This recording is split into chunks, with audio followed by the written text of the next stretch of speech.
Barrister রুমিন ফারহানা জামায়াতকে নিয়ে আগে যা বলতো। বাংলাদেশ জামায়াতে ইসলামী সংগঠন হিসেবে অত্যন্ত শক্তিশালী।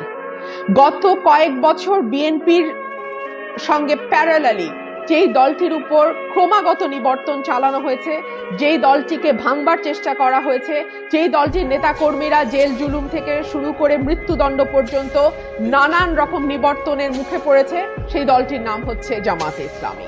কিন্তু তারপরেও আমরা দলটির যে সাংগঠনিক শক্তি, ঐক্য, সংহতি এবং একেবারে দলের টপ থেকে শুরু করে একেবারে তৃণমূল পর্যন্ত দলের প্রতি যে আনুগত্য এবং নিয়মানুবর্তিতা আমরা লক্ষ্য করেছি, সেটি সার্টেনলি একটা বিষয় ইঙ্গিত করে যে সংগঠন হিসেবে বা দল হিসেবে জামাত শক্তিশালী শুধু নয়, তাদের নেতা কর্মীদের যে ঐক্য, সংহতি, দৃঢ়তা এবং দলের প্রতি আনুগত্য, তাতে একটি রাজনৈতিক দল হিসেবে জামাতকে যে ধরনের পরিস্থিতির মুখোমুখি হতে হোক না কেন, দলটি টিকে যাবে।